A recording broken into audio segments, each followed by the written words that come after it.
सुबह ठीक 7 बजे थे।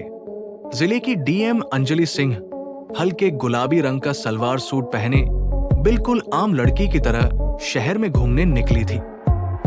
कोई नहीं जानता था कि ये जिले की सबसे बड़ी अधिकारी है। चलते चलते उनकी नजर सड़क के किनारे एक 50 साल के बूढ़े व्यक्ति पर पड़ी, जो एक आइसक्रीम का ठेला लगाए खड़ा था। अंजलि को बचपन से ही आइसक्रीम बहुत पसंद थी। वो मुस्कुराती हुई ठेले के पास गई और बोली, अंकल, एक आइसक्रीम दीजिएगा। बूढ़े अंकल ने मुस्कुराते हुए तुरंत एक आइसक्रीम निकालकर उन्हें दे दी। अंजलि ने अभी पहला निवाला ही लिया था कि तभी एक मोटरसाइकिल ठेले के पास आकर रुकी। ये थाने का इंस्पेक्टर रविकांत था। उसने हेलमेट उतारा और ठेले वाले से सख्त लहजे में बोला, अरे ओ बुढ़े, जल्दी से एक आइसक्रीम निकाल। अंकल ने घबराते हुए उसे आइसक्रीम दी। रविकांत वही खड़े खड़े खाने लगा। तभी उसकी नजर अंजलि पर पड़ी। उसे जरा भी अंदाजा नहीं था कि वो एक सामान्य लड़की नहीं, बल्कि जिले की डीएम है। वो हंसते हुए बोला, क्या बात है, बड़े मजे लेकर खा रही हो। इतनी पसंद है क्या? कभी हमें भी पसंद कर लो, हम भी तुम्हारे प्यार के दीवाने हो सकते हैं। अंजलि ने उसकी बात को अनसुना कर दिया और आइसक्रीम खाती रही। रविकांत फिर बोला, अरे शर्मा क्यों रही हो? और आइसक्रीम चाहिए तो बता देना, मंगवा दूंगा। अपनी आइसक्रीम खत्म करने के बाद वो बिना पैसे दिए अपनी बाइक पर बैठ गया। बूढ़े अंकल ने हिम्मत करके कहा, साहब, पैसे तो दे दीजिए। ये सुनते ही रविकांत गुस्से से लाल हो गया। किस बात के पैसे? ज्यादा बकबक की तो तेरा ठेला यही तोड़ दूंगा। ये कहते हुए उसने अंकल के गाल पर एक जोरदार थप्पड़ मार दिया। अंकल की आंखों में आंसू आ गए और होंठ कांपने लगे, लेकिन वो चुप रहे। ये सब देखकर अंजलि खुद को रोक न सकी। वो बीच में आकर बोली, इंस्पेक्टर साहब, आपने इन पर हाथ क्यों उठाया? आपको किसी गरीब पर हाथ उठाने का कोई अधिकार नहीं है। उन्होंने तो बस अपने हक के पैसे मांगे हैं। रविकांत ने उसे घूरते हुए कहा, तुम बीच में मत बोलो, समझी? और फिर उसने अंजलि को भी एक थप्पड़ मार दिया। अंजलि थोड़ी लड़खड़ाई, लेकिन खुद को संभाला और बोली, आप अपनी सीमा पार कर रहे हैं। इंस्पेक्टर होने का मतलब ये नहीं कि आप गरीबों को सताएं। आप कानून के रक्षक हैं, पर खुद कानून तोड़ रहे हैं। रविकांत और भड़क गया। उसने अंजलि को फिर से थप्पड़ मारा और गुस्से में ठेले पर लात मार दी। ठेला पलट गया और सारी आइसक्रीम सड़क पर बिखर गई। भीड़ ये सब देख रही थी, लेकिन डर के मारे कोई आगे नहीं आया। डीएम अंजलि सिन्हा का गुस्सा अब चरम पर था। वो जानती थी कि कानून को अपने हाथ में लेना उनके पद के खिलाफ है। उन्होंने खुद को शांत किया और सख्त आवाज में कहा, आप कानून के खिलाफ जा रहे हैं। आपने जो किया है वो गलत है। मैं आपके खिलाफ रिपोर्ट दर्ज करवाऊंगी और आपको सस्पेंड करवा कर रहूंगी। रविकांत ने हंसते हुए जवाब दिया, तेरी इतनी हिम्मत कि मुझ पर रिपोर्ट लिखवाएगी? मैं इस थाने का इंस्पेक्टर हूं। चाहूं तो अभी तुझे गिरफ्तार कर सकता हूं। इतना कहकर वो बाइक पर बैठकर वहां से चला गया। अंजलि ने बूढ़े अंकल से कहा, अंकल, आपके साथ जो हुआ वो बहुत गलत है। मैं उस इंस्पेक्टर को सस्पेंड करवाऊंगी। अंकल ने डरते हुए कहा, बेटी, तुम ऐसा नहीं कर सकती। वो थाने का इंस्पेक्टर है, उसके खिलाफ कोई गया तो वो उसी पर केस कर देता है। अंजलि ने दृढ़ता से कहा, अंकल, मैं घर जा रही हूं, पर इसका मतलब ये नहीं कि वो बच जाएगा। उसे पता भी नहीं कि मैं कौन हूं।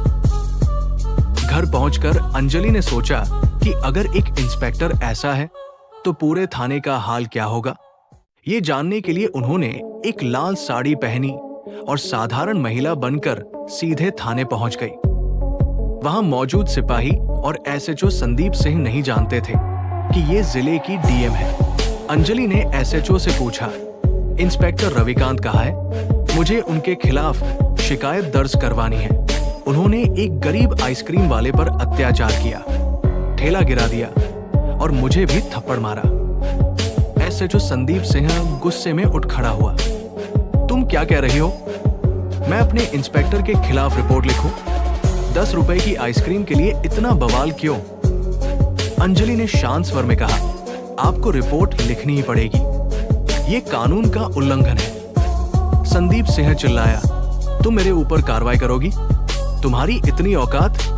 मैं इस थाने का एसएचओ हूं, चाहो तो अभी तुझे अंदर डाल सकता हूं। इतना कहकर उसने अंजलि के गाल पर एक जोरदार थप्पड़ मार दिया। अंजलि लड़खड़ाई, लेकिन खुद को संभाल लिया। अब वो समझ चुकी थी कि इन दोनों अधिकारियों को सबक सिखाना जरूरी है। जाते जाते उन्होंने दरवाजे पर रुककर ठंडी और सख्त आवाज में कहा, आप लोग नहीं जानते कि मैं आपके साथ क्या कर सकती हूँ। मैं आप दोनों को सस्पेंड करवा कर रहूंगी। ये कहकर वो थाने से बाहर निकल गई। अंजलि ने चालाकी से अपने मोबाइल की रिकॉर्डिंग ऑन कर रखी थी। थाने में हुई हर बात, हर धमकी और थप्पड़ की आवाज उनके फोन में रिकॉर्ड हो चुकी थी। ये उनका पहला सबूत था। अगले दिन अंजलि ने तुरंत एएसपी, डीएसपी और आईपीएस अधिकारियों को अपने ऑफिस बुलाया। उन्होंने मोबाइल रिकॉर्डिंग चलाई, जिससे कमरे में सन्नाटा छा गया। एसपी ने कहा कि इंस्पेक्टर को सस्पेंड करने के लिए और सबूत चाहिए। अंजलि ने आत्मविश्वास से कहा, चिंता मत कीजिए, मैं वो सबूत भी लेकर आऊंगी। अंजलि उसी बाजार में गई जहां आइसक्रीम वाला ठेला लगाता था। वहां एक मोबाइल की दुकान के बाहर सीसीटीवी कैमरा लगा था। उन्होंने उस दिन की फुटेज निकलवाई, जिसमें इंस्पेक्टर रविकांत का ठेले पर लात मारना और अंकल को थप्पड़ मारना सब कुछ कैद था। उन्होंने वो फुटेज अपने मोबाइल में सेव कर ली। प्रेस मीटिंग का समय हो चुका था। जिले के सबसे बड़े हॉल में मीडिया, नेता और पुलिस अधिकारी मौजूद थे। अंजलि स्टेज पर आई और कहा, आज मैं एक सच्चाई उजागर करने आई हूं। 2 ऐसे अधिकारियों को बेनकाब करने आई हूं, जो कानून के रक्षक बनकर कानून का मजाक उड़ा रहे हैं। उन्होंने सबसे पहले थाने के अंदर की रिकॉर्डिंग चलाई। उसमें एसएचओ संदीप सिंह का अहंकारी स्वर और थप्पड़ की आवाज साफ सुनाई दे रही थी। फिर उन्होंने सीसीटीवी फुटेज चलाई, जिसमें रविकांत अंकल को थप्पड़ मार रहा था और ठेला पलट रहा था। ये देखकर हॉल में मौजूद कई लोगों की आंखों में गुस्सा और नमी थी। अंजलि ने कहा, यह है एसएचओ संदीप सिंह और इंस्पेक्टर रविकांत। इन लोगों ने अपने पद का दुरुपयोग किया है। कानूनी कार्रवाई और परिणाम। अंजलि ने हॉल में मौजूद एसपी अनिल कपूर से कहा, मैडम, सबूत साफ है। कानून के मुताबिक तत्काल विभागीय जांच शुरू होनी चाहिए। अंजलि ने तुरंत आधिकारिक आदेश जारी किया। विभागीय जांच पूरी होने तक एसएचओ संदीप सिंह और इंस्पेक्टर रविकांत को तत्काल प्रभाव से निलंबित किया जाता है। साथ ही आज ही दोनों के खिलाफ एफआईआर दर्ज होगी। ये सुनकर दोनों आरोपी अधिकारियों के चेहरे पीले पड़ गए। पुलिस कर्मियों ने उन्हें बाहर ले जाना शुरू कर दिया।